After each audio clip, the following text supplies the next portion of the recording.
की रात तो नींद भरपूर लीजिए, वक्त बर्बाद न बिन बात की बातों में कीजिए। भाई डॉक्टर साहब ये क्या गुनगुना रहे हैं?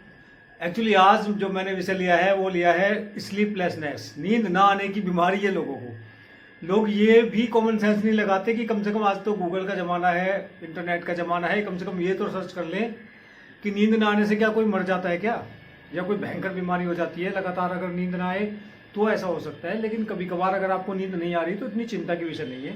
लेकिन फिर भी आज मैं आपको इस समस्या से बाहर निकाल दूंगा कि नींद ना आने के क्या कारण हैं और किस तरह से हम उन कारणों का निवारण करके एक आसान जिंदगी जी सकते हैं, एक गहरी नींद ले सकते हैं, एक लंबी नींद ले सकते हैं। You can go in sound sleep to improve your immunity. अब सबसे पहले SCRD, sleep circadian rhythm disorder की जो समस्या हो जाती है लोगों में, उसमें होता है कि ये तो कभी भी नींद आती है, दिन में भी सो जाते हैं, खाते हैं, लुढ़क जाते हैं। एक आता है कि कभी किसी को नींद नहीं आती, टाइम पे टाइम नींद आती है, छोटी छोटी नींद आती है, 10 मिनट 15 मिनट में आँख खुल जाती है। अब स्वान निंद्रा तो थे बच्चे, लेकिन वो स्वान निंद्रा जैसी बात नहीं है इसमें कुछ भी। वो एक दिक्कत है सर्केडियन रिदम डिसऑर्डर की, तो उसको सेट करना होता है। तो इसमें सबसे पहले हमारे को क्या करना होता है, जब आप कभी भी नोट करिएगा, मेजर करिएगा, आपकी बॉडी का जो टेम्परेचर है वो मॉर्निंग टाइम में हाई होता है, और जब शाम ढल जाती है, सूर्य छिप जाता है, तो हमारी बॉडी का टेम्परेचर 0.5 नंबर में डाउन हो जाता है। तो इस तरह से बॉडी एक एटमॉस्फेयर बनाती है, एक सर्कमस्टांसिस बनाती है, एक माहौल बनाती है कि हमारा जो मेलाटोनिन की मात्रा है वो प्रॉपर मात्रा में रिलीज हो जाए, कार्टिसोल का लेवल थोड़ा नीचे हो जाए, और बॉडी का टेम्परेचर थोड़ा डिप कर जाए, और ब्लड प्रेशर भी थोड़ा डाउन हो जाए। तो अब मेरे इस वक्तव्य में आप समझ चुके होंगे कि 4 चीजें हैं जो हमारी नींद के लिए फेवरेबल कंडीशन बनाती हैं। नंबर 1, आपका ब्लड प्रेशर थोड़ा सा डाउन होगा, आपका बॉडी टेम्परेचर थोड़ा सा नॉर्मल से डिप होगा, आपका कोर्टिसोल लेवल थोड़ा सा कम होगा, और मेलाटोनिन लेवल थोड़ा बढ़ेगा। तो ये 4 चीजें हैं जो जिम्मेदार हैं आपको आज कैसी नींद आने वाली है। अब ये तो मैंने बताई कि कंडीशंस कैसे फेवरेट कंडीशंस हो जाती हैं बॉडी के लिए, कैसे किस माहौल में शरीर को वो ढालती है। इसको डिसाइड कौन करता है, बात करते हैं इसकी। तो माइंड के अंदर, ब्रेन के अंदर जो एक पॉइंट होता है उसको बोलते हैं SCN, सुपर चेस्मेटिक न्यूक्लियस सेंटर। वैसे तो मैं इसकी कई बार चर्चा कर चुका हूं पहले की वीडियो में, लेकिन जब यही एक जिम्मेदार है तो क्या कर सकते हैं। तो सुपर चेस्मेटिक न्यूक्लियस थैलेमस जो है वो ट्रिगर करता है हमारे को कि अब डे टाइम एंड हो चुका है, नाइट आने वाली है, तो अब बॉडी का टेम्परेचर, ब्लड प्रेशर और कोर्टिसोल लेवल को डाउन करना है, और मेलाटोनिन लेवल को बढ़ाना है, जो कि हमारी अच्छी नींद आ सके, गहरी नींद आ सके। तो आपको करना क्या है, सन का मैक्सिमम एक्सपोजर लेना है, सूर्य की रोशनी में, भरपूर सूर्य की रोशनी में, तेज चमकदार रोशनी में अपने आप को जाना है। चाहे जून का भी महीना हो, आपको कोई टेंशन लेने की जरूरत नहीं है, सिर्फ आप जो है अपने हेड को कवर कर लें अगर आपको भयंकर तेज धूप नजर आती है कहीं तो। लेकिन थोड़ा सा एक्सपोजर, घंटे का, आधे घंटे का, 40 मिनट का, जो भी आपको लगे वो आप एक्सपोजर डायरेक्ट जरूर लें, क्योंकि उससे क्या होता है, जब हमारे फैटी एसिड्स बॉडी के अंदर होते हैं तो हमारा विटामिन डी भी प्रॉपर मात्रा में बनता है, और शरीर के अंदर जितना भी हार्मोनल इम्बैलेंस है वो कवर हो जाता है। तो ये हुई बात सुपर चेस्मेटिक न्यूक्लियस थैलेमस के इंपॉर्टेंस की। तो वो हमारी बॉडी को एक माहौल देता है कि वो आपको साउंड स्लीप की ओर लेके जाए। और ऐसी कौन सी एक्सटर्नल चीजें हैं, एक्सटर्नल एक्टिविटीज हैं जो आप अपनी लाइफ में, डेली रूटीन में ऐड करके अपनी स्लीप को साउंड स्लीप में बदल सकते हैं। तो सबसे पहले आपको करना ये होगा कि एक तो जो डाइट है उसका पैटर्न आपको समझना पड़ेगा कि सर्केडियन रिदम के अकॉर्डिंग, या मोटा मोटी आप समझ लें कि सूर्य की रोशनी के साथ कि आप जो है अपना खाने पीने का कार्यक्रम उसको एंड कर लें। अगर दिन 8 घंटे का हो रहा है आपने तो 8 घंटे में खत्म कर लें, 10 घंटे का हो रहा है तो 10 घंटे में खत्म कर लें, और लॉन्ग डे है आपका, जून मई का महीना है, सीजन है गर्मी का, तो आपको उसको 8 से 8 का रख लें। बस इतना ही आपको करना है, ज़्यादा दिमाग लगाने की, कैलकुलेशन की कोई आवश्यकता नहीं है। अपना जो खाना है वो अपने सूर्य की रोशनी के अंदर ही शुरू करें, सूर्य की रोशनी के होते होते उसको खत्म कर लें। इससे आपका जो रिदम है वो सेट होना शुरू हो जाएगा। सन का एक्सपोजर मैंने आपको बताया। इसमें आप ऐड ऑन करेंगे, आप अगर कॉफ़ी के, चाय के या सुट्टे वगैरह के कुछ शौकीन है, आपको कुछ लतें हैं, तो वो लतें आप हो सके तो आप दोपहर बाद वो छोड़ दें। चाय आप दोपहर के बाद ना पिए। चाय आजकल हमारे यहाँ रिवाज है कि 4 बजे, जो सेडेंटरी लाइफ स्टाइल में लोग हैं तो 3-4 बजे ब्रेक के लिए निकलते हैं और चाय या कॉफ़ी कुछ में चढ़ा के आ जाते हैं। तो उन सबसे मेरा हाथ जोड़ कर निवेदन ये है कि वो चाय कॉफ़ी ठीक है अपना काम करती है, लेकिन होता क्या है कि जब आप लंच के बाद बैठ जाते हैं अपनी चेयर पे तो शरीर में थोड़ा लेथार्जीनेस फील होता है, तो उसमें आपको चाय की या सुट्टे की जरूरत नहीं पड़ती। उसमें आप थोड़ा सा ऐसे वॉक अराउंड करके चले आएंगे ना, थोड़ा सा स्ट्रेचिंग भी कर लेंगे और बढ़िया गहरी सांस भी ले लेंगे दोबारा, तो भी आपको वही इफेक्ट आएगा। क्योंकि वहाँ जाने से और आने में जो बॉडी के अंदर जो सर्कुलेटरी सिस्टम आपका इंप्रूव होता है, ब्लड का सर्कुलेशन जो आपका इंप्रूव होता है, वो आपके आलस को उतारता है, ना कि वो जो चाय या कॉफ़ी, जबकि वो भी कितने घटिया दूध की बनती है, वो तो मैं कई बार चर्चा कर चुका हूँ, आप सब जानते ही हैं। और अगर और जिज्ञासा है तो मेरे चैनल को स्क्रॉल करके वो वीडियो देख सकते हैं। तो आप उसमें चाय और कॉफ़ी का उतना इम्पैक्ट नहीं है जितना वहाँ जाने और आने का और 4 सीढ़ियाँ उतरने का, लिफ्ट उतरने का, और वो जो पोस्चर है आपका उसको चेंज होने का उसमें रोल ज़्यादा है, वो आपके सर्कुलेटरी सिस्टम को इम्प्रूव कर देता है। तो इस तरह से चीज़ों को समझने की कोशिश करें कि 2-3 बजे के बाद आप जो है चाय ना पिए, या सोने से 4 घंटे पहले, 5 घंटे पहले आप चाय कॉफ़ी या कोई भी ऐसा जो स्टिमुलेट करता हो आपकी नर्वस सिस्टम को, उससे आप दूर रहें। तो एक तो ये चीज़ आप ऑन कर सकते हैं। दूसरा, रही बात इसकी, कई लोगों को बहुत ज़्यादा ही सिस्टम ओवरलोड हो चुका होता है, एंजाइटी की फीलिंग होती है, भरा भरा सब फीलिंग आती है। तो सबसे पहले आप 3 दिन जो DIP डाइट है, जो DIP diet means diet for intelligent persons, उसको फॉलो करके देखें। 3 दिनों में आपको हाइपरटेंशन जैसी समस्याएं निजात मिल जाएगा। एक पॉइंट ये हुआ।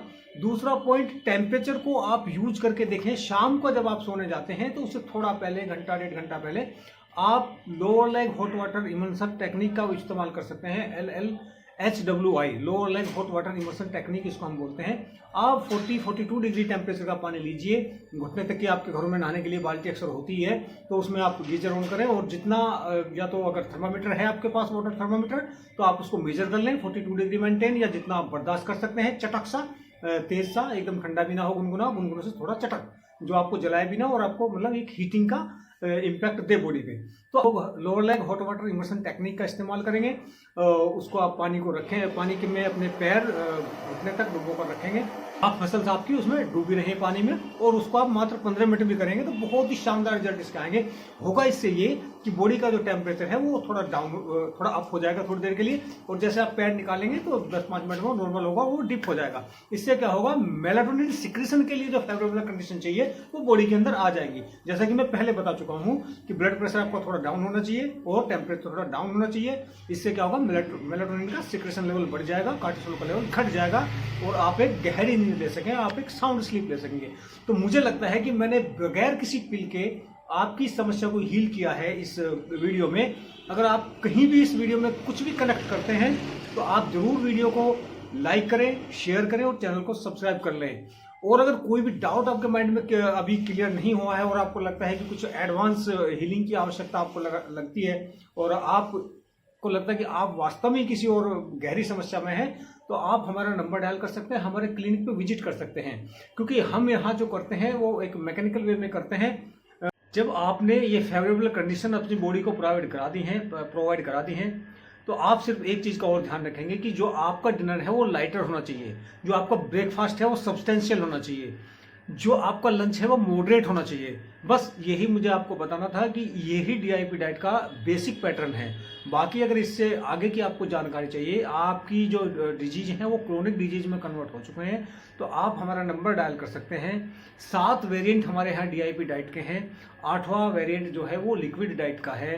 तो आप लोगों को मैंने स्टैंडर्ड DIP डाइट के बारे में बताया, और टाइम एज मेडिसिन के बारे में मैंने आपको इसमें बताने की कोशिश करी। आप इन 2 चीज़ों को अगर अपनी ज़िंदगी में ऐड ऑन कर लेते हैं तो आपकी जो स्लीप है वो साउंड स्लीप में कन्वर्ट हो जाएगी, और आप बेहतर नींद ले पाएंगे। और आपकी इम्यूनिटी जब आप साउंड स्लीप में होते हैं तो 100 गुना ज़्यादा काम करती है। तो साथियों, इस वीडियो में मैंने आपको समझाया जो हमारे एक्सटर्नल फैक्टर्स हैं और जो इंटरनल फैक्टर्स हैं वो कैसे इम्पैक्ट करते हैं हमारी स्लीप पे। अब हम कुछ डूज एंड डोंट्स की बात करेंगे।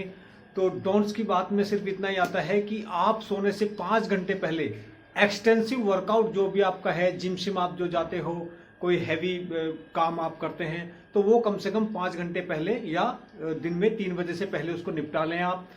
सिगरेट, बीड़ी, अल्कोहल कंजप्शन अगर कोई आपकी आदत है तो कम से कम 5 घंटे पहले उसको निपटा लें, ना करें तो ज़्यादा बेहतर है। क्योंकि जिनको स्लीप डिसऑर्डर्स हैं उनको कैफीन वगैरह की जो स्टिमुलेटर्स हैं इनको अवॉइड ही करना चाहिए। अब इसमें मैं आपको एक रामबाण चीज ऐसी बता के जाऊंगा जो दिन में एक बार करनी है और एक दूसरी चीज है जो रात को करनी है। अगर आपका स्लीप गेट एक्टिव हो गया है, नींद आपकी डिस्टर्ब हो गई है नाइट में, तो आप ये इंश्योर करें कि आपको अगले 1 घंटा या 1 घंटा से भी ज़्यादा 80 मिनट 1.5 घंटा आपको नींद आने ही नहीं वाली है, चाहे आप कितनी भी करवटें बदल लें बेड में। तो मीनवाइल आपको करना क्या है, इसके लिए रामबाण उपाय मैं आपको बताता हूँ। आप कोई भी बुक लें, टेलीविजन से बचें, सोशल मीडिया से, यूट्यूब से बचें, क्योंकि जो लाइट का इफेक्ट मैंने आपको बताया, क्योंकि हमारा सुपर चेस्मेटिक न्यूक्लियस थैलेमस जो एक्टिवेट हो जाता है, जो डिसाइड करता है कि हमको रात को कैसी नींद आएगी, तो उसमें हमारी जो आर्टिफिशियल लाइट है उसके एक्सपोजर को मिनिमाइज कर देना हमें सोने से 2 घंटे पहले।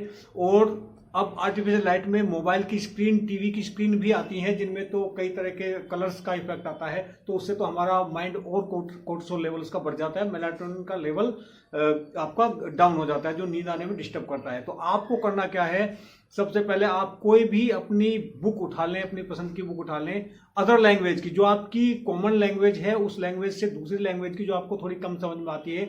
जैसे किसी का इंग्लिश में हार्ड टाइट होता है, किसी का संस्कृत में हार्ड टाइट होता है, किसी का हिंदी में हार्ड टाइट होता है, अदरवाइज तो बांग्ला उठा लो, जो आपको थोड़ा थोड़ा समझ आती हो, थोड़ा थोड़ा ना आती हो, क्योंकि आपका ब्रेन उसमें थके।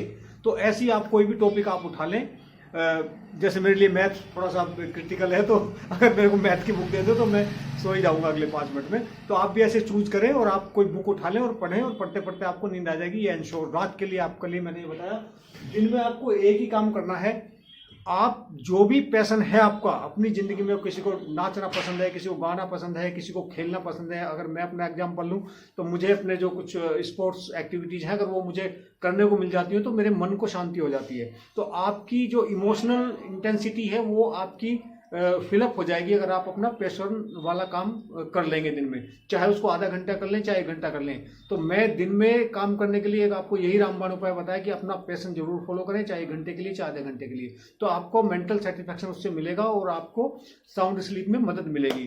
तो इस तरह से मैंने 2 चीजें बताई आपको, दिन में करने के लिए और एक रात में करने के लिए। आपकी स्लीप गेटवे अगर ऑन हो जाता है तो आप अपनी बुक पढ़ें, आपके ब्रेन पर थोड़ा सा इम्पैक्ट डालें, और आर्टिफिशियल लाइट से बचना है। तो इस तरह से मैंने आपको सारी चीजें आपकी स्लीप में जो मदद कर सकती हैं वो मैंने इस वीडियो में बताई।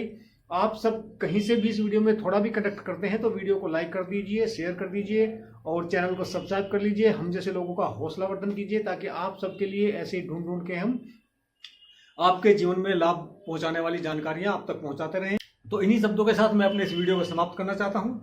आपने मेरे इस वीडियो को इतना समय दिया, इतना प्यार दिया है, इसके लिए आप लोगों का हृदय की गहराइयों से धन्यवाद। आपका बहुत बहुत आभार।